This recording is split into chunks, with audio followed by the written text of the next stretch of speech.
में लगा है। आप तमाम लोग से आशा एवं विश्वास करते हैं कि इसी तरह आपका सहयोग हमें मिलते रहे ताकि हम समाज के क्षेत्र में करते रहें। पुनः उपस्थित तमाम प्रतिभागियों का एवं अतिथियों का हम हार्दिक अभिनंदन करते हैं, स्वागत करते हैं। जय हिंद, जय भारत।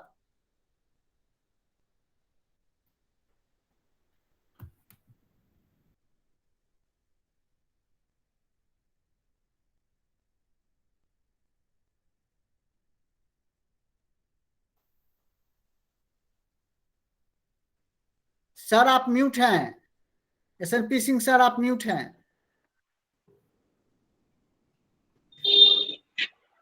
हाँ, विजय कुमार अध्यक्ष, आज के कार्यक्रम के जो अध्यक्ष हैं वे पटना से लिंक पर जुड़ना चाह रहे हैं, लेकिन उन्हें लिंक नहीं मिल रहा है।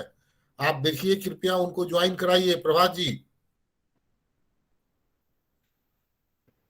और हम कार्यक्रम को आगे बढ़ाते हुए और प्रभात जी के प्रति धन्यवाद अर्पित करते हुए आज के जो हमारे वक्ता हैं डॉक्टर हफीजुर रहमान, उनको मैं आमंत्रित करता हूं। आप सब जानते हैं कि हफीजुर रहमान साहब अभी एमजे के कॉलेज बेतिया में जूलॉजी के अध्यक्ष हैं और एनसीसी ऑफिसर का भी काम देखते हैं।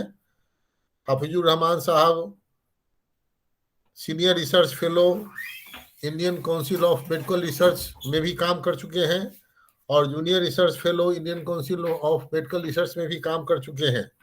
ये CSIR UGC नेट क्वालिफाई कर बिहार विश्वविद्यालय में शिक्षक हुए हैं।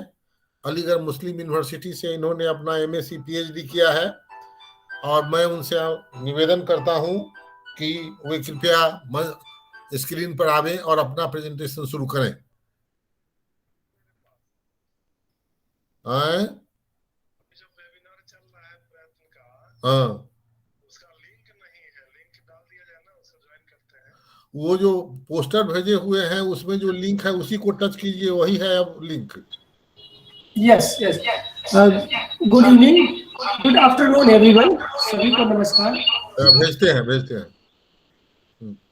सर प्लीज समवन कंफर्म में मेरी वॉइस आ रही है, आवाज आ रही है रहमान साहब, आप बोलिए। Okay sir, thank you. So topic of today's discussion is on biodiversity. Biodiversity का जो एक विषय है वो बहुत सारी इकोलॉजी से भी लिंक करता है। इन्वायरमेंट में भी उसका अध्ययन किया था कि इन्वायरमेंट से रिलेटेड बातें हैं। Ecology, environment, biodiversity, different term use किए जाते हैं। सबके अलग डेफिनेशंस भी हैं, एक जैसे नहीं है, पर सबका उद्देश्य लगभग सेम है कि the earth on which we live, earth science भी शब्द यूज किया जाता है।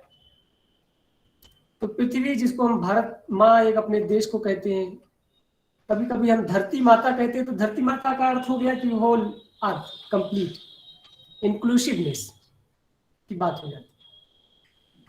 तो ये तो एक शाब्दिक अर्थ हुआ। उसके अलावा इकोलॉजी या बायोडाइवर्सिटी की स्टडी सभी डिसिप्लिन में की जाती है, चाहे वो आर्ट सब्जेक्ट हो, साइंस सब्जेक्ट हो। इसको कंपलसरी करके सभी को एनवायरमेंटल साइंस कंपलसरी कर दिया गया ग्रेजुएट लेवल पर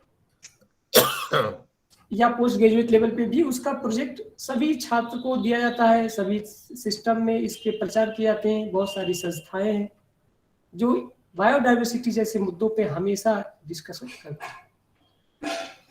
और अपने जीवन काल में भी यदि हम अपने देखें, हमारा और हमारे सीनियर प्रोफेसर्स एंड जो थिंकर हैं, उन्होंने देखा होगा कि हमारे जीवन के स्टार्ट में ही बहुत सारे जो प्लांट कवर वेजिटेशंस जो हुआ करते थे, जंगल, फॉरेस्ट, उसके अलावा बहुत सारी ऐसी स्पीसीज है जिसको डे टू डे लाइफ में फ्रॉम मॉर्निंग टू इवनिंग हम लोग देखते थे। जैसे एक अच्छा एग्जांपल है गौरैया का, स्पैरो, जो घर में अक्सर दिखती थी खपरेल मकान में।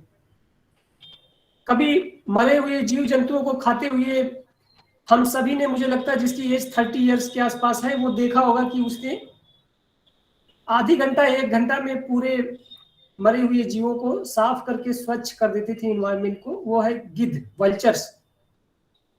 और वल्चर्स को हमने अपने बचपन में देखा है कि वो लोगों से पूछते थे कि कहाँ से उड़ते हुए किस तरफ जा रहे हैं, तो पता चलता था कि ये लगभग 10 से 15 किलोमीटर दूरी या 50 किलोमीटर दूरी से सूंघ कर उड़ते हुए ये मरे हुए उस जीव को खाने के लिए जा रहे हैं। और ये प्राकृतिक सफाई कर्मी है, नेचुरल स्कैवेंजर टर्म यूज किया जाता है। तो ये सब ऐसी चीजें हैं जो अब के समय में आपको दिखने को नहीं मिलेंगी। हम बता सकते लेकिन कोई मानेगा नहीं। और सब तो सब आसपास मिलने वाले जो नाग पंचमी पे जिसकी नाग की पूजा की जाती है, जो हम लोग कोबरा कहते हैं, कोबरा इज आल्सो आज की जनरेशन को मुझे लगता है आसपास 10 साल में भी दिखने को नहीं मिलता। और इन आवर टाइम हमारे बचपन की, जो मेरा 33 ईयर एज हो गई है, हम लोग अक्सर ग्रामीण क्षेत्रों में कोबरा महीने में 2 महीने में कहीं कहीं दिखी जाता है।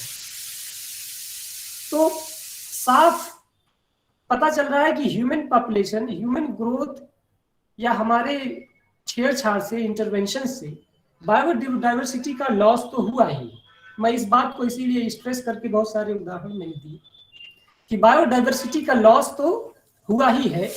ये किसी और के कहने पे ना, अपने ही जीवन के अगर शुरुआत से और अभी तक हम देखें, then we can find that it is very crystal clear कि loss of biodiversity is evident। यानी कि जैव विविधता जो हम आसपास अपने कैरियर, अपनी लाइफ स्पैन में ही हम देख सकते हैं कि लॉस हुआ है। So this is the topic of discussion, and why sometimes it is asked कि why to study environmental science, why to study biodiversity, why not we work on that। हम उस पर काम क्यों नहीं करते, हम उसको पढ़ने की क्या जरूरत है, समझा दीजिए लोगों को। तो पढ़ने की जरूरत इसलिए है क्योंकि बहुत सारे मेरे छात्र भी पूछते हैं, मैं भी अध्यापक हूँ, तो मैं उनको ये बोलता हूँ पढ़ने की आवश्यकता इसलिए पड़ती है। इस तरह से अगर बात की जाए तो सारे विषयों पर चर्चा करना पढ़ने की आवश्यकता नहीं है। हिस्ट्री है, पॉलिटिकल साइंस है, किसी भी विषय को पढ़ा और समझा और डिस्कशन इसलिए किया जाता है कि उसके कारण को हम पता कर सकें कि क्यों लॉस हुआ। हिस्ट्री सब्जेक्ट का मैंने उदाहरण इसलिए लिया कि हिस्ट्री इसलिए पढ़ी जाती है कि हम उसके बारे में पता करें कि कौन कौन से हिस्ट्री में ऐसे राजा महाराजा रहे, उनकी क्या कमियां रही हैं कि उसको दूसरे राजाओं ने उसको कवर कर लिया या उस पर कब्जा कर लिया, उसकी क्या राजनीतिक स्तर पे क्या कमियां रही हैं, उसको कैसे इम्प्रूव किया जा सकता है हिस्ट्री में, मेजर वार होने से किस तरह बचाया जा सकता है। जैसा कि अभी करंट सीन में हम देखते हैं कि वार की सिचुएशन फिर भी आ जाती है, इतना सब कुछ अध्ययन यूनाइटेड नेशंस के बनने के बावजूद भी। तो मैं आप लोगों का वहां से अटेंशन ड्रॉ करके फिर से बायोडाइवर्सिटी पे लाना चाहता हूँ कि बायोडाइवर्सिटी का अध्ययन भी इसीलिए जरूरी है क्योंकि जब हम इसका अध्ययन करेंगे, जब इस पे चर्चा होगी, तो पता चलेगा कि डायनासोर्स जैसे विशालकाय जीव जो इस धरती पे कभी राज करते थे, उसके बारे में अभी तो फॉसिल अध्ययन से पता चला है कि वो हर तरफ जल और वायु और स्थल सभी वो भी लॉस हो गए, वो भी विलुप्त हो गए। तो फिर छोटी छोटी स्पीशीज आने वाली बहुत सारी अपने देखते हैं, बहुत सारी स्पीशीज कम हो गई, लो पॉपुलेशन या विलुप्त होने की अवस्था में आ गई, चाहे वो पौधे हो या जीव जंतु। तो उन सबसे में एक सीख मिलती है कि पहले तो हम पता करें क्या लॉस हुआ, then we need to understand how we can, what were the reasons for the loss of biodiversity। इस तरह की जैव विविधता के लॉस के कारण यानी कि उसके क्षय के कारण क्या है उसको फिर हम समझें। Next, then only we can plan the strategy to minimize that।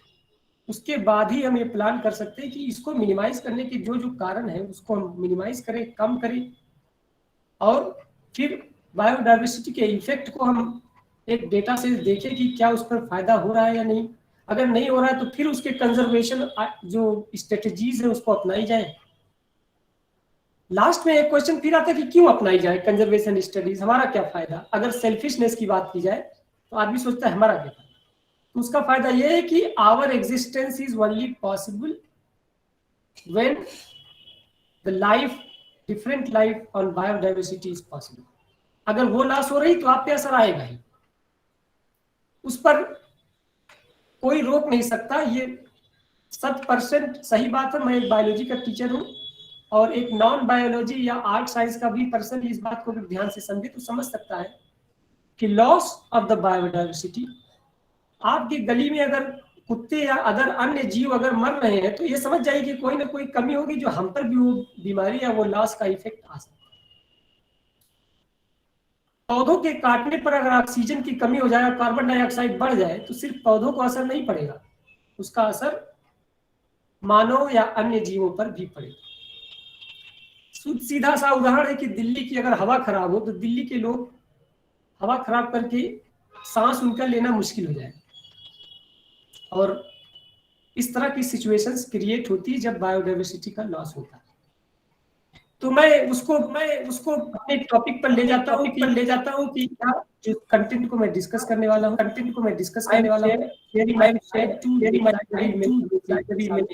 सामने है। इसमें दिखाया गया कि how major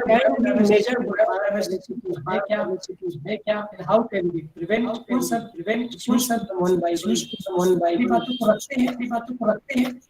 ways of biodiversity को देखते हैं, वो ये है कि स्पीशीज रिचनेस किसी पर्टिकुलर क्षेत्र में कितनी ज्यादा स्पीशीज वहां पाई जाती है। विजय जी जी सर। कृपया माइक ऑफ कीजिए। विजय हाजी माइक ऑफ कर लीजिए। ओके, स्पीशीज रिचनेस का वो माइक ऑफ कर लीजिए। यहाँ पे चार्ट बना के समझाने की कोशिश की गई है। Thank you. उसके अलावा किसी क्षेत्र, किसी देश या किसी प्रदेश में या किसी डिस्ट्रिक्ट में, किसी एक एरिया में कितनी ज्यादा टाइप्स ऑफ जीन्स पाए जाते हैं, उसको जेनेटिक डाइवर्सिटी कहा जाएगा। जीन्स मतलब डीएनए टाइप्स कितने, वो एक मॉलिक्यूलर लेवल की स्टडी है। इकोसिस्टम डाइवर्सिटी, कितने टाइप के इकोसिस्टम पाए जाते हैं, कितने टाइप के हो सकता है। एक्वाटिक यानी जलीय तंत्र कितने हैं, तालाब या बड़े बड़े लेक, नदियां, कितने जंगल हैं उसमें, और कितने ग्रासलैंड है। इस तरह के इकोसिस्टम को इकोसिस्टम डाइवर्सिटी कहा जाता है किसी पर्टिकुलर क्षेत्र में। उसी तरह से एंडेमिक स्पीसीज, इस पे खासा जोर इसलिए दिया जाता है कि कभी कभी ये देखा जाता है कि कुछ क्षेत्रों में एंडेमिक स्पीसीज का मतलब वो ऐसी स्पीसीज पाई जाती है जो सिर्फ उसी क्षेत्र में पाई जाती है, दुनिया के किसी अन्य स्थान पे नहीं पाई जाती। जैसे कंगारू सिर्फ ऑस्ट्रेलिया के देश में पाया जाता है, ऑस्ट्रेलिया में कंगारू पाया जाता है और किसी देश में नहीं पाया जाता, तो वहां का एंडेमिक हुआ क्योंकि सिर्फ वही पाया जाता है। हमारे देश में अभी चीता जो है विलुप्त हो गया। आप लोग चीता का, कुछ स्टूडेंट्स में कंफ्यूज होते हैं चीता और टाइगर में क्या डिफरेंस। चीता अलग स्पीसीज थी, टाइगर अलग है। चीता अब विलुप्त हो चुका है, जो इंडियन चीता, तो वो चीता एक इंडेमिक स्पीसीज था इंडिया का। उसके अध्ययन से ये पता नहीं था लोगों को और वक्त के साथ साथ वो खत्म भी हो गया। यूनिक इकोसिस्टम भी कुछ क्षेत्रों में पाए जाते हैं। जैसे कुछ देश में, कुछ क्षेत्रों में अगर ज्वालामुखी है तो ज्वालामुखी के आसपास के एरिया ऐसे होते हैं जो यूनिक होते हैं, इसे यूनिक इकोसिस्टम कहा जाएगा। वहां की ग्रो करने वाली स्पीसीज भी बिल्कुल यूनिक होती है। तो ये इसको मेजर करने के तरीके हैं। नेक्स्ट, बायोडाइवर्सिटी से एक मैं अच्छा उदाहरण आपको यहाँ पे ये बता दूं कि जैसे ये आपको जो पिक में अभी दिख रहा है, ये अफ्रीका का elephant, African elephant, Elephas maximus उसका वैज्ञानिक नाम है। उसके कान बहुत बड़े होते हैं, बड़ा एग्रेसिव नेचर का ये हाथी होता है। हमारे देश में पाए जाने वाले हाथी से साइज में ये थोड़ा बड़ा भी होता है। अफ्रीकन एलिफेंट्स की खास बात है कि इसके कान सबसे बहुत बड़े होते हैं और ये सिर्फ अफ्रीका की पाए जाने वाली स्पीसीज है, इसीलिए वहां की एंडेमिक स्पीसीज कहलाती है, सिर्फ उसी क्षेत्र में पाई जाती है। तो ये एक उदाहरण। क्या क्या कारण है बायोडाइवर्सिटी के लॉस के, इसको एक स्लाइड के माध्यम से मैं बता रहा हूँ। इसमें बायोडाइवर्सिटी लॉस, जैव विविधता के जो क्षय के क्या क्या कारण है। अभी जो जैव विविधता के उदाहरण में हमने बताया कि number of genes, number of individual, number of species, number of types of ecosystem, ये सब बायोडाइवर्सिटी। उसके कारण है habitat loss, invasive species, over exploitation, pollution, climate change associated with global warming, या बहुत टाइप के क्लाइमेट चेंज होते हैं। तो वो सब चीजें हैं, अभी हम इसको थोड़ा लेट में डिस्कस करेंगे, मैं आपको कारण ऐसे बता रहा हूँ। ये पूरे दुनिया की, पूरे जो सारे देशों की बायोडाइवर्सिटी के जो रेड एरियाज हैं, वो उनके हॉट स्पॉट है, कहाँ कहाँ बायोडाइवर्सिटी बहुत हैवी लेवल तक बची है, जहाँ पर जीवों का निवास एक कॉम्प्लेक्स रूप में देखने को मिलता है। कॉम्प्लेक्स का मतलब बहुत प्रकार के जीव जंतु, बहुत प्रकार के पेड़ पौधे वहां पे केंद्रित है। उन एरिया को रेड कलर में दिखाया गया है। Indo Burman area, great Himalaya of India, mountain of central Asia, Africa, Madagascar, Atlantic forest and Meso America, Caribbean island and Australians north and southern area and eastern area. These are some areas जहाँ पे अभी भी human का intervention यानी मानव हस्तक्षेप न होने के कारण उन क्षेत्रों को रिजर्व कैटेगरी में रखकर वहाँ की बायोडाइवर्सिटी को सुरक्षित किया गया। ये एक प्रयास हुआ है। तो इस बात को मैं अपने बताते हुए मैं सीधा अपने मेन प्रेजेंटेशन पे आपको ले जाता हूं। एक minute.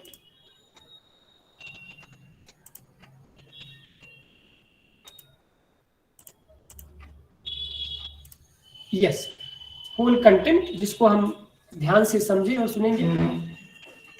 That is introduction, concept of biodiversity, distribution, biodiversity balance and nature. तो let us start with this. एक बुकिश नॉलेज को भी मैं ले जाना चाहता हूं कि फर्स्ट जो टर्म कॉइन किया गया था वाल्टर जी रॉसन के द्वारा 1986 में बायोडाइवर्सिटी शब्द को इन्होंने यूज किया। और इसका अर्थ जैसे मैं पहले भी डिस्कस कर चुका हूं, it includes the collection of innumerable organisms, यानी विभिन्न प्रकार की जीव जंतु में सभी आ गए, पेड़ पौधे जितने प्रकार के उसमें कीट हो, even bacteria and microbial organism, they all collectively known as biodiversity. यानी किसी क्षेत्र में कितने टाइप्स ऑफ लाइफ, कितने प्रकार के जीवन मिलते हैं, वो सब बायोडाइवर्सिटी कहलाता है। इसमें यूनिसेलुलर फंजाई भी आ गया। यूनिसेलुलर फंजाई या बैक्टीरिया का अर्थ है कि जिसके जो सिर्फ सिंगल सेल पे, जिसको बिना माइक्रोस्कोप के द्वारा हम नहीं दे सकते, वो भी बायोडाइवर्सिटी का हिस्सा है। Protozoa, bacteria, multicellular organism, plants, fishes, कितने टाइप्स की फिश मिलती हैं, मैमेलियंस, कितने टाइप के स्तनधारी जीव पाए जाते हैं, ये सब मिला जुला कर यानी कलेक्टिव रूप से उन्हें बायोडाइवर्सिटी का शब्द दिया गया। दो शब्दों से मिलकर बना, bio means life and diversity means variety, कितने प्रकार के होता है। तो दैट इंक्लूड्स बायोडाइवर्सिटी। इसके कॉन्सेप्ट को और इसको जोर देने के लिए 1992 में 1992 में ब्राजील के रियो डी जेनेरियो शहर में 154 यानी 154 कंट्रीज की एक बैठक हुई, जिसमें बायोडाइवर्सिटी के जो लॉस के मुद्दे को समझौता किया गया और 154 यानी 154 देशों के लोगों ने इस पर अपने दस्तखत, अपने हस्ताक्षर किए कि इसको बचाना बहुत जरूरी है। बायोडाइवर्सिटी को जहां जहां बायोडाइवर्सिटी इस तरह की जैव की विविधताएं हैं, जीवन है, उस जीवन का अध्ययन करना कि क्या कमी है, कितने लॉस में जा रहे हैं, उस पर उसको बचाने के विभिन्न उपाय किए जाए। एंड फर्स्ट उपाय जो आप लोग अक्सर हम लोग कभी विजिट करते हैं, national park, wild life sanctuaries, forest reserve areas,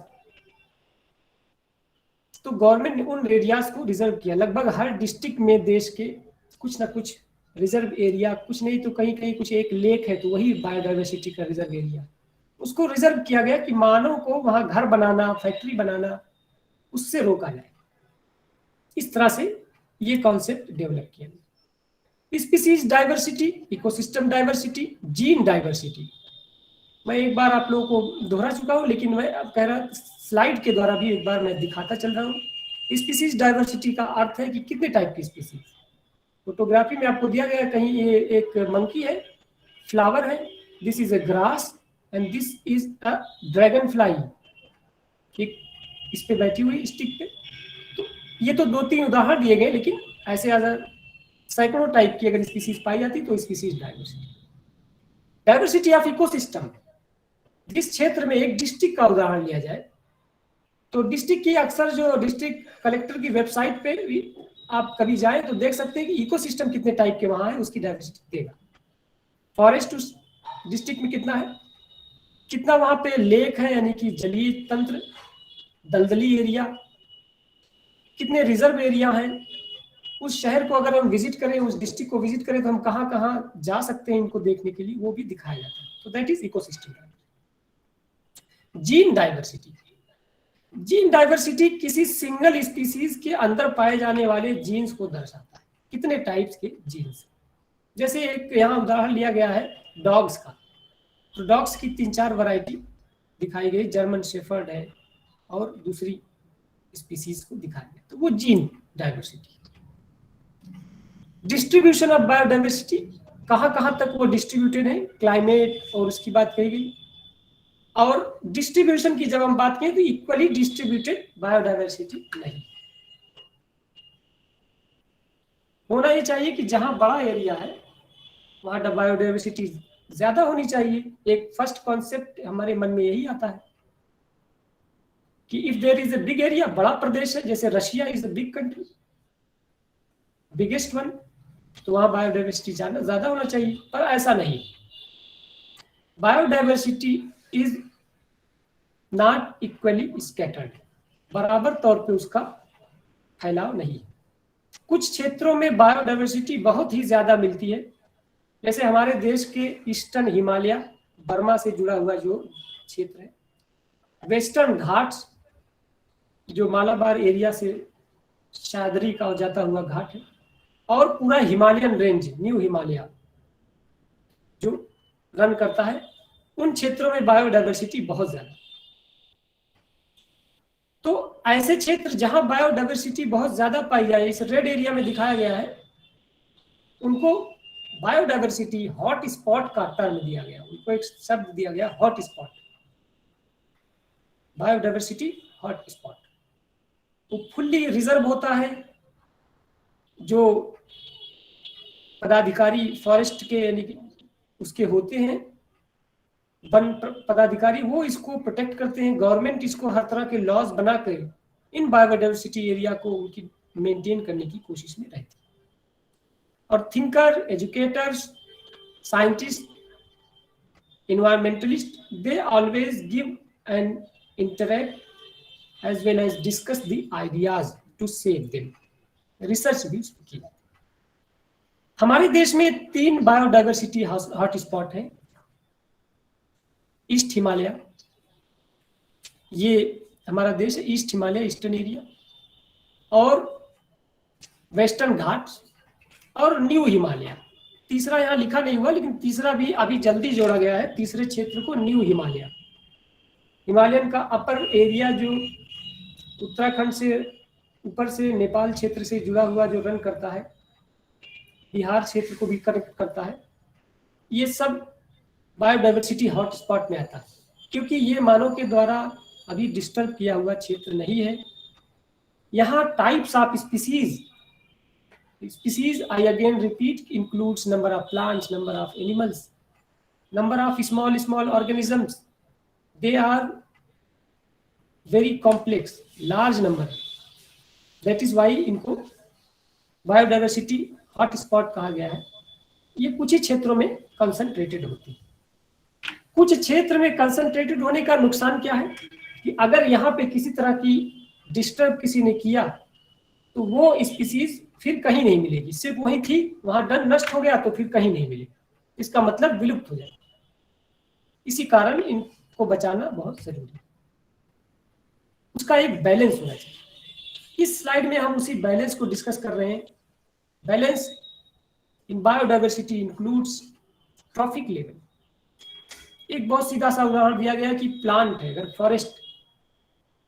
forest को डियर खाते हैं, हिरन प्लांट खाया, हिरन को लायन खाया, शेर खाया, इनमें अगर एक समन्वय ना बना रहे, इसमें बैलेंस ना बना हो, कोई एक चीज डिस्टर्ब हो जाए, जैसे प्लांट को अगर कोई काट दिया जाए, हटा दिया जाए जिसको डियर खाता है, तो डियर विल नॉट सर्वाइव, और deer not survive then the lion will not survive, और होल इकोसिस्टम में गेट डिस्टर्ब। दूसरा है कॉम्प्लेक्स इकोसिस्टम। कुछ इकोसिस्टम बहुत तरीकों से जुड़े होते हैं, बहुत ही ज्यादा तरीके से, तो उसको अगर डिस्टर्ब करने का मतलब हुआ कि एक को डिस्टर्ब करने पे सब पे उसका असर आ जाता है और फिर लॉस हो जाएगा बायोडाइवर्सिटी। की स्टोन स्पीसीज उसे कहते हैं। कुछ एक ऐसी स्पीसीज होती हैं, अध्ययन करने पर इकोसिस्टम से पता चलता है कि वो पूरे इकोसिस्टम को, पूरे एनवायरनमेंट, पर्यावरण को बनाने में उनका बहुत बड़ा योगदान है। अगर उनको हटा दिया जाए तो बाकी जंतुओं के जीवन पर बहुत ज्यादा असर पड़ेगा। बहुत ज्यादा का मतलब हो सकता है इकोसिस्टम ही डैमेज हो जाए, तो उसे की स्टोन स्पीसीज कहा जाता है। और निच कॉम्प्लीमेंट्री एक अलग रिसोर्स है कि कुछ जीव जंतुओं का एक खास निच होता है, उसको डिस्टर्ब करने पे उनका लॉस सिंगल लॉस होगा, तो वो एक निच डाइवर्सिटी कहलाती है।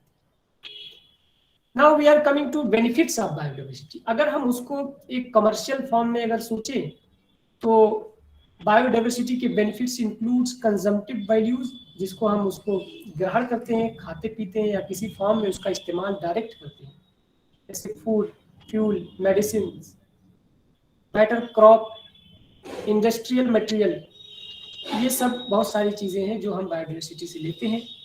नॉन कंजम्पटिव वैल्यू भी है, ऐसी वैल्यूज जिसको हम खाते तो नहीं है लेकिन उसको हम इस्तेमाल किसी अन्य तरीके से करते हैं, जैसे रिक्रिएशन या aesthetic value.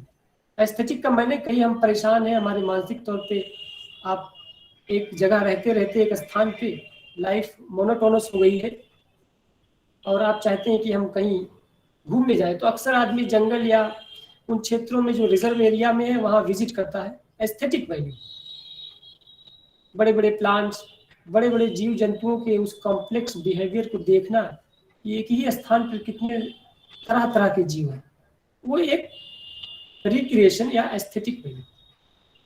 Educational and research, environmentalist, biologist and many other life science related are dependent on the forest और type of biodiversity। जैसे कोई ड्रग या दवाओं की डिस्कवरी कर रहा है तो बहुत प्रकार के अगर फाइटो मेडिसिन है, हर्बल मेडिसिन, तो उन्हीं क्षेत्रों पे अपनी रिसर्च करके वो दवाओं का आविष्कार कर सकता है। कुछ ऐसी स्पीसीज भी क्रिएट कर सकता है जो दूसरी एजुकेशनल रिसर्च में मॉडल ऑर्गेनिज्म की तरह काम करे। ट्रेडिशनल वैल्यू, कुछ ट्रेडिशन भी एक देश की महत्व, एक प्रदेश, देश, उसकी वैल्यू, जब कभी भी हम वहां विजिट करने की बात करते हैं तो कभी कभी हम देखते हैं कि वहां पे क्या क्या बायोडाइवर्सिटी, तो एक पारंपरिक उसका महत्व भी है कि बायोडाइवर्सिटी को मेंटेन रखना। सर्विसेज, इकोलॉजी क्या क्या है, बहुत चौथा एक बहुत अच्छा एग्जाम्पल है उसका यूज, इकोलॉजिकल सर्विसेज है, जिसका तो कोई दाम ही नहीं है, यानी बहुमूल्य है, उसका कोई अर्थ नहीं, उसका जो नुकसान हमें तब फील होगा जब वो लॉस हो जाए, तो ऐसा होना नहीं चाहिए, पर उसको कभी कोई सोचता नहीं है। Those includes balance of nature, प्रकृति का जो संतुलन है वो बिना इकोलॉजी, बिना बायोडाइवर्सिटी के संभव नहीं। बायोलॉजिकल प्रोडक्टिविटी, एक ऑर्गेनिज्म, एक स्पीसीज दूसरी स्पीसीज को किसी न किसी फॉर्म में उसकी वैल्यू को बढ़ाती। रेगुलेशन ऑफ क्लाइमेट, क्लाइमेट को कम करती। पौधों का बहुत ज्यादा होना, बहुत प्लांट कवर होने से सही समय पे बारिश, जो ग्लोबल वार्मिंग का एक बड़ा इफेक्ट है वो भी कम करती है। तो ये climate coming. Degradation of waste, ये बहुत महत्वपूर्ण एग्जाम्पल है। डिग्रेडेशन ऑफ यानी decomposition. There are many types of small micro organism जिनको हम अपनी आंखों से नहीं देख पाते हैं, माइक्रोस्कोपिक अध्ययन से पता चलता है। बहुत सारे फंगस हैं, बैक्टीरिया हैं। They help in degradation of the waste material. तो वेस्ट मटेरियल के डिग्रेडेशन में उनका बहुत बड़ा रोल है। If they are lost, degradation will not be possible. Decomposition ही नहीं होगा, और डिकम्पोजिशन अगर प्रॉपर नहीं होगा तो बहुत बड़े एक समस्या की बात होती है कि न्यूट्रिएंट रिसाइकिल, दोबारा उसके न्यूट्रिएंट की रिसाइकिल संभव नहीं। एक अच्छा उदाहरण है, हम लोग डिग्रेडेशन की रिसर्च जब करते हैं तो बहुत सारे लोग बायोडिग्रेडेबल मटेरियल की बात करते हैं कि प्लास्टिक के लिए कोई डिग्रेडेबल ऑर्गेनिज्म की जरूरत होती है। Cleaning of air and water.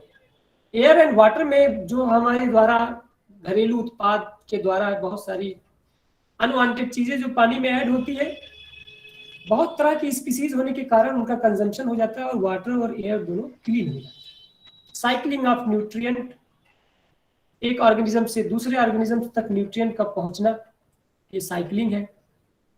Pest control, disease causing species को कंट्रोल करना, पेस्ट कंट्रोल करना, ये भी एक इकोलॉजिकल सर्विस है।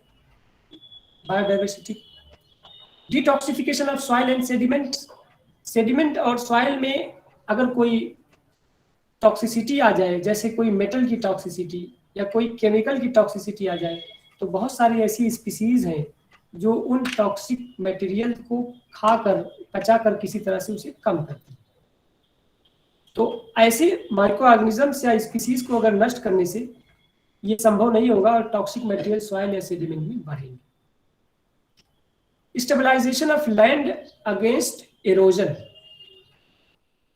मिट्टी का जो कटाव होता है बारिश के समय में, अगर प्लांट स्पीसीज हो या बायोडाइवर्सिटी का अच्छा लेवल है तो उसका कटाव भी रुकता है। Carbon sequestration and global climate change.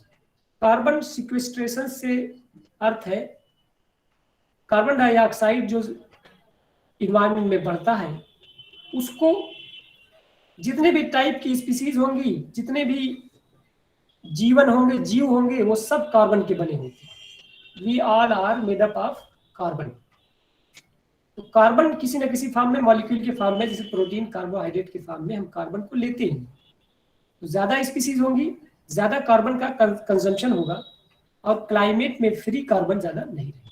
तो इस मेथड को कार्बन सिक्वेस्ट्रेशन कहेंगे। Maintenance of soil fertility. So many biodiversity, type of the plant there, type of the species there. Soil में dead होने के बाद, डिकम्पोज होने के बाद मिट्टी में वो फिर से मिलेंगे और इस तरह से सॉइल फर्टिलिटी को भी बढ़ाने का काम करते हैं। ये सारे इफेक्ट्स हैं। अब खतरे क्या है, मैं 5 से 10 मिनट और लूंगा बात खत्म करने के लिए। तो okay organiser sir, I am, is it okay? जल्दी तो नहीं खत्म करना है?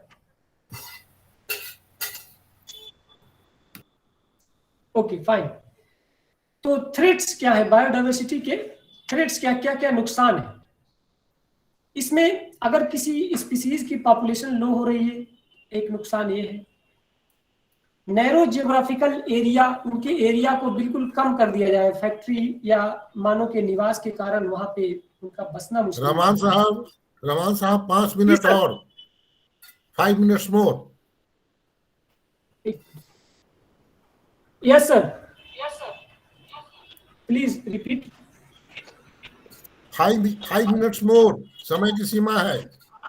ठीक है सर, मैं इसको जल्दी वाइंड अप कर रहा हूँ।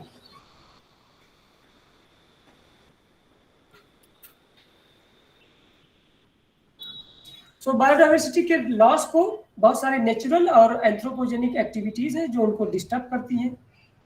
हैबिटेट, उनके जो रहन सहन, उनके आवास को डिस्टर्ब करना, बहुत ज्यादा उनका इस्तेमाल करना उन स्पीसीज का। जैसे मछलियों का अगर एग्जांपल लिया, फिशेज, तो कुछ फिशेज कम मात्रा में पाई जाती है उनकी स्पीसीज, तो उनको ओवर एक्सप्लॉयटेशन, ओवर यूज करना भी बायोडाइवर्सिटी को लॉस करता है, वो टाइप ऑफ स्पीसीज खत्म हो जाएगी, या किसी दूसरी क्षेत्र की लाकर स्पीसीज को इंट्रोड्यूस करना जिसको एक्सोटिक स्पीसीज कहते हैं। और दूसरे जो मुख्य कारण जो एंथ्रोपोजेनिक है, पॉल्यूशन है, विभिन्न प्रकार के पॉल्यूटिक, चाहे वो केमिकल हो या फिर प्लास्टिक है, उसका पोल्यूशन। हंटिंग जो कि बहुत कम कर दिया गया है, लेकिन फिर भी हंटिंग एक रीजन है जो बायोडाइवर्सिटी को कम करता है। एग्रीकल्चर, बड़े बड़े जंगली क्षेत्रों को काट कर उसे एग्रीकल्चर में बदल देना, ये भी बायोडाइवर्सिटी के लॉस का। रिसेंट इश्यूज जो देखे गए हैं, इस कारण बहुत सारी स्पीसीज विलुप्त होने की कैटेगरी में चली गई हैं, बहुत सारी ऐसी हैं जो लिमिटेड नंबर में बची, जिनकी संख्या बहुत कम है, वो भी एक खतरा। उसके कंजर्वेशन के लिए जूस बनाए गए हैं, जीन बैंक बनाए गए हैं, उनके जीन को रखा जाता है, नेशनल पार्क बनाए गए हैं, रेस्टोरेशन बायोडाइवर्सिटी और ह्यूमन इंटरवेंशन को कम किया गया है। ये बहुत सारे मेथड्स यूज किए गए कंट्रोल के लिए, ये डिटेल में आपको लिख रहा हूँ। कन्वेंशंस बनाए गए, समय समय पर विभिन्न देशों के लोग एक साथ मिलकर बायोडाइवर्सिटी को, इन्वायरमेंट को बचाने के लिए मीटिंग होती है। मैं कंक्लूजन पे अपनी बात खत्म करना चाहता हूँ कि बायोडाइवर्सिटी इज आवर लाइफ। किसी अन्य जीव की लाइफ साथ साथ चलना उतना ही इंपॉर्टेंट है जितना आपकी खुद की life. That means if the biodiversity got lost at this rate, then near future यानी भविष्य में the survival of human being will be threatened।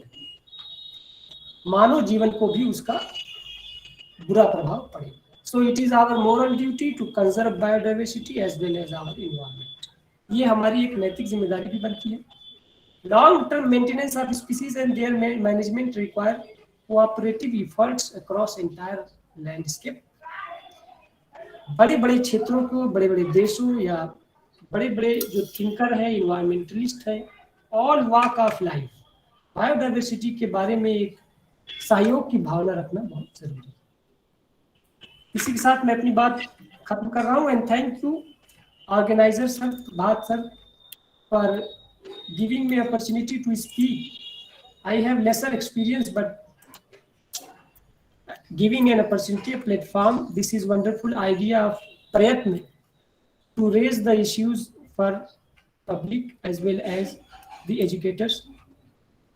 इस प्रोग्राम के chairman doctor Vijay Kumar sir, I thank you heartily। Coordinator of the program professor SMP Singh साहब, and निवेदक कार्यक्रम के आयोजक अर्जुन गुप्ता साहब, एंड प्रयत्न की टीम। एक गुड आपका मोटो भी है, striving to empower. I am very humble to be part of this program. So thank you so much sir. Thank you Hafizur Rahman साहब, बहुत अच्छा वक्तव्य आपका रहा, पावर पॉइंट प्रेजेंटेशन भी बहुत अच्छा रहा। डॉक्टर विजय कुमार हमारे स्क्रीन पर आ चुके हैं। डॉक्टर विजय कुमार हमारे आज के कार्यक्रम के चेयरपर्सन, बहुत सीनियर टीचर हैं। पटना विश्वविद्यालय से डॉक्टर विजय कुमार ने MSc PhD किया है और इंडियन साइंस कांग्रेस के अस्थायी सदस्य हैं। अब मैं डॉक्टर विजय कुमार जी से निवेदन करता हूं कि वे अपने वक्तव्य के लिए कृपया स्क्रीन पर आने की कृपा करें। Doctor Vijay Kumar, associate professor Hajipur. Respected sir professor SN Singh, जिसे हम लोग आदर के साथ बेनीपुरी जी कहते हैं, और बाकी रहमान साहब और जो बाकी उपस्थित जो भी हमारे कलीग हैं, जो हमारे स्टूडेंट्स हैं, सबों का स्वागत है। रहमान साहब ने बहुत डिटेल में, आवाज़ मेरी जा रही है ना सर? जी सर, बोला जा सर, बहुत सुंदर आ रही है आपकी आवाज। ठीक। रहमान साहब ने बहुत डिटेल में बायोडाइवर्सिटी यानी जैव विविधता के बारे में सारे आयामों की चर्चा की। इसके बाद बहुत कुछ तो नहीं बच जाता है, लेकिन कुछ जो पॉइंट्स बच गए, मैं चाहूँगा कि इस पर प्रकाश डालूं। जैसे 22 मार्च को जैव विविधता दिवस मनाया जाता है। जैव विविधता संयुक्त राष्ट्र पर्यावरण कार्यक्रम के अनुसार जैव विविधता विशिष्ट तथा आनुवांशिक प्रजाति तथा पारिस्थितिक तंत्र के विविधता का स्तर नापता है। इन्होंने जैव विविधता का 3 टाइप बताया है, यही है जैव विविधता। लेकिन हम बताना चाहते हैं भारत के संदर्भ में जैव विविधता के बारे में। जलवायु एवं स्थलाकृतियों के विविधता के कारण भारत जैव विविधता की दृष्टि से अत्यधिक समृद्ध है तथा विश्व के 10 शीर्ष जलवायु विविधता युक्त देशों में शामिल है। विश्व की 36 जैव विविधता हॉट स्पॉट में से 4 हॉट स्पॉट भारत में है। भारत विश्व के 17 मेगा डाइवर्सिटी वाले देशों में भी सम्मिलित किया गया है। IUCN के अनुसार भारत का कुल क्षेत्रफल विश्व के कुल क्षेत्रफल का 24% है, जबकि यहाँ विश्व की अब तक ज्ञात पादप एवं जंतु प्रजातियों का 7.8% ही पाई जाती है। भारत में लगभग 47,500 पादप प्रजातियां पाई जाती है, प्लांट स्पीशीज, जो विश्व के कुल प्लांट स्पीशीज का लगभग 7% है। भारत में लगभग 91,000 जंतु प्रजातियां पाई जाती है, जो विश्व के जंतु समुदाय का लगभग 6.5% है। इसमें 60,000 कीट, 2456 फिशेस, 1230 पक्षी, 572 स्तनधारी मैमल्स, 440 से अधिक सरीसृप तथा 200 उभयचर तथा 500 मोलस्का प्रजातियां पाई जाती है। भारत में उच्च पशु विविधता पाई जाती है। यहाँ मवेशियों की 27, भेड़ों की 440, बकरियों की 22 प्रजातियां पाई जाती है। जैव विविधता की बहुत ही आवश्यकता है, क्योंकि प्रकृति के संदर्भ में यह महत्वपूर्ण भूमिका अदा करती है। इससे पृथ्वी पर जीवों को जन्म और विकास का बोध होता है। जैव विविधता पारिस्थितिक विज्ञान में महत्वपूर्ण भूमिका निभाती है। यह पारिस्थितिक संतुलन बनाए रखने के लिए एवं भंडारण के लिए बहुत ही जरूरी है। मनुष्यों के लिए बहुत ही आर्थिक लाभ जैव विविधता से मिलता है। जैव विविधता की भूमिका अन्य जीवित प्रजातियों, अधिकारों, कर्तव्यों और शिक्षा के साथ नैतिक दृष्टिकोण के साथ हमारे संबंधों का दर्पण होता है। यदि मनुष्य मानते हैं कि प्रजातियों को अस्तित्व का अधिकार है, तो वे स्वेच्छा से उनके विलुप्त होने का कारण नहीं बन सकते। जैव विविधता हमारे भोजन, कपड़ा, औषधीय, ईंधन आदि की आवश्यकताओं में भी महत्वपूर्ण भूमिका अदा करती है। जैव विविधता पारिस्थितिक संतुलन को बनाए रखने के लिए सहायक होती है तथा अतिरिक्त यह प्राकृतिक आपदाओं जैसे बाढ़, सूखा आदि में राहत प्रदान करती है। जैव विविधता कृषि पैदावार बढ़ाने के साथ साथ रोगरोधी तथा कीटरोधी फसलों की किस्मों के विकास में सहायक है। हरित क्रांति के लिए उत्तरदायी गेहूं की बोनी किस्मों का विकास जापान में पाए जाने वाली नारिन 10 नामक गेहूं की प्रजाति के मदद से किया गया था। वानस्पतिक और जैव विविधता औषधीय आवश्यकताओं की पूर्ति भी करती है, जैसे सर्पगंधा है। सर्पगंधा हाई ब्लड प्रेशर को कंट्रोल करने में मदद करता है। जैव विविधता पर्यावरण प्रदूषण के निस्तारण में सहायक होती है। प्रदूषकों के विघटन तथा उनका अवशोषण कुछ पौधों की विशेषता होती है, जैसे सदाबहार नामक पौधे में ट्राइनाइट्रोटोल्यूइन नामक TNT नामक घातक विस्फोटक को विघटित करने की क्षमता होती है। पौधों की कुछ प्रजातियों में कॉपर, कैडमियम, मरकरी, क्रोमियम के अवशोषण एवं संचयन की क्षमता पाई जाती है। भारतीय सरसों का जो पौधा है इसमें क्रोमियम और कैडमियम को अवशोषण की क्षमता पाई जाती है। जलकुंभी का उपयोग कॉपर, कैडमियम, आयरन एवं मरकरी के निस्तारण में किया जा सकता है। जैव विविधता के संपन्न और परितंत्र CO2 के प्रमुख अवशोषक होते हैं। जैव विविधता सॉइल फॉर्मेशन के साथ साथ उसके संरक्षण में भी सहायक होती है। जैव विविधता पोषक चक्र फूड साइकिल को गतिमान रखने में सहायक होता है, क्योंकि जो फूड सॉइल के द्वारा एब्जॉर्ब हो जाते हैं ये फिर से फूड साइकिल के द्वारा गतिमान रहते हैं। जैव विविधता के विभिन्न सामाजिक लाभ भी हैं।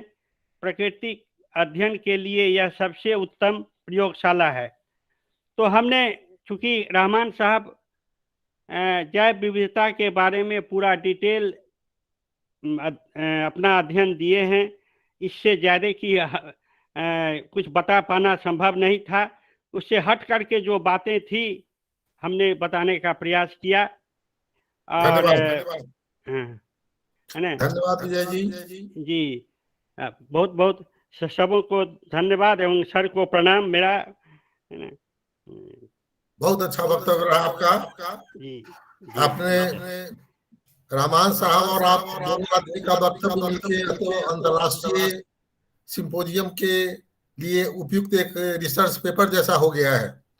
हमारे कार्यक्रम में विजय कुमार प्रसाद सिंह जी मझौल मुजफ्फरपुर से जुड़ चुके हैं। देवेंद्र कुमार जी पूर्व जेल अधीक्षक भी हमारे कार्यक्रम में जुड़ चुके हैं। डॉक्टर राकेश प्रसाद भी जुड़े हुए हैं। नाजिया हसन जुड़ी हुई हैं और भी बहुत सारे सीनियर लोग जुड़े हुए हैं। नाजिया हसन साहब कहाँ से जुड़ी हुई हैं? Yes, sir. Sir, ये हमारी research scholar of JP University under Dr. Rakesh Prasad. हाँ, वेरी गुड। जी सर। और आप कोई विचार देना चाहेंगी आज के वक्तव्य पर? कोई बात आगे बताना चाहेंगी? जी सर, यहाँ बायोडाइवर्सिटी के बारे में जो भी बात हुई है बहुत अच्छा बताया है, और इसको जानना भी बहुत जरूरी है कि हम लोगों को पता चले कि बायोडाइवर्सिटी हम लोग के लिए कितना इम्पोर्टेंस रखती है। जैसे कि स्टोन स्पीसीज के बारे में भी बताया गया जहाँ, तो वो भी है कि अगर कोई स्पीसीज, अगर एक स्पीसीज डैमेज होती है या विलुप्त होती है तो उसका असर बाकी सब पे बहुत बुरा पड़ता है, और ये किसी को समझ में भी नहीं आता है। इस तरीके से कोई सोच नहीं पाता है कि अगर एक स्पीसीज अगर एक्सटिंक्ट करती है तो बाकी सब भी उससे काफी अफेक्टेड होते हैं, और कहीं की बायोडाइवर्सिटी चेंज करने से भी उसका बहुत ज्यादा लॉस होता है। कि जैसे बायोडाइवर्सिटी लॉस हो रही या फिर हैबिटेट जो भी उनका लॉस हो रहा है, उसके वजह से भी जो भी चेंजेस आते हैं, जैसे अर्बनाइजेशन जो भी बढ़ रहा, अगर हम लोग फॉरेस्ट डिस्ट्रॉय करके खेती कर रहे हैं, एग्रीकल्चर की तरफ बढ़ रहे हैं, तो भी हम लोग बहुत सारी स्पीसीज को उनका घर ही तबाह कर दे रहे हैं, जिसके वजह से वो विलुप्त हो रही हैं, और फिर बाद में डायरेक्ट या इनडायरेक्ट उसका खामियाजा हम ही लोग को भुगतना पड़ेगा। धन्यवाद नाजिया जी, बहुत अच्छा वक्तव्य आपका रहा। Doctor Rakesh Prasad, former HOD zoology, JP university Chhapra भी हमारे स्क्रीन पर जुड़े हुए हैं। सर, आपसे निवेदन है कि आज के वक्तव्य के संदर्भ में कुछ ऐसी बात आप बताते जिससे कि हमारा कार्यक्रम आगे की ओर बढ़ता और उन्नत होता। ये थैंक यू मणिपुरी जी। ये प्रयास इस प्लेटफॉर्म पर बहुत अच्छा है कि लोगों में ये अवेयरनेस आया अबाउट दी बायोडाइवर्सिटी, और बहुत सारे मुद्दे आप उठाते रहते हैं। सही मायने में बायोडाइवर्सिटी, अगर हम लोग इस पर हर आदमी को के जहन में होना चाहिए कि हर स्पीसीज पर, हर एक जीव पर हम लोग ध्यान दें, किसी को यूं ही हम लोग मरता नहीं छोड़ दें, क्योंकि ये अगर जहन में रहे कि अगर एक स्पीसीज के खत्म होने से इसका प्रभाव अन्य स्पीसीज पे पड़ेगा और अल्टीमेटली मनुष्य पे पड़ेगा, तो मनुष्य का अस्तित्व खतरे में आ सकता है। सारी बातों को रहमान साहब ने और विजय जी ने बहुत अच्छे तरह से एक्सप्लेन किया, और रहमान साहब का जो पावर पॉइंट प्रेजेंटेशन था वो भी काफी सराहनीय था। और मैं चाहूंगा कि जो लोग भी इसमें जुड़े हुए हैं अगर वो चाहें तो रहमान साहब उनको शेयर करें और अपना पावर पॉइंट प्रेजेंटेशन का स्लाइड जो है वो शेयर करें, बहुत अच्छा लगेगा। मैं 2 दिन से बहुत ज्यादा डिस्टर्ब हूँ कि यूक्रेन में जो ये जो वैक्यूम बम सब चल रहे हैं, वहां के बायोडायवर्सिटी पर क्या होने जा रहा है।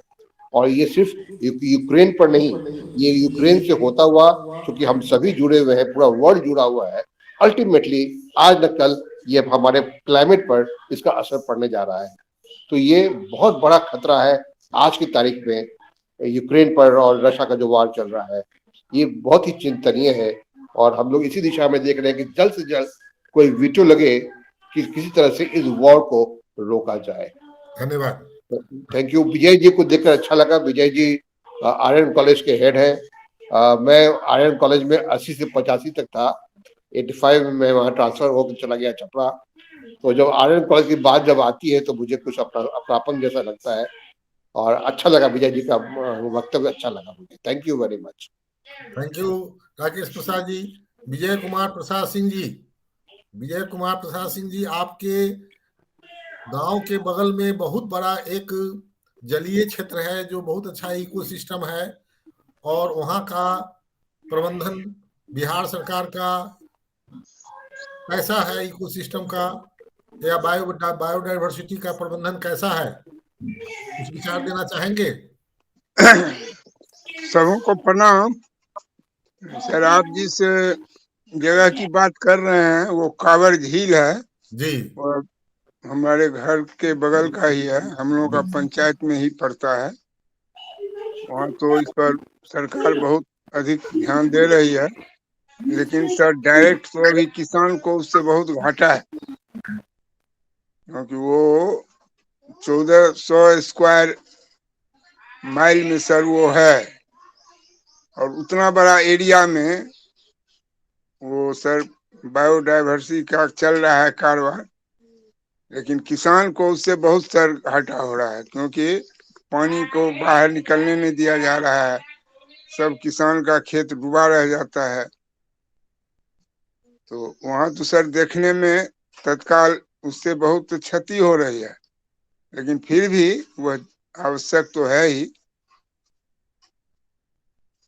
और जैसा अभी राकेश जी बताए, जो अभी यूक्रेन और रशिया का लड़ाई पर इसका डायरेक्ट हम लोगों को वायुमंडल में क्या असर पड़ेगा, क्या होने जा रहा है, यह तो सर बहुत ही दुर्भाग्यपूर्ण होगा, क्योंकि गर्मी बहुत अधिक बढ़ेगी, वायुमंडल में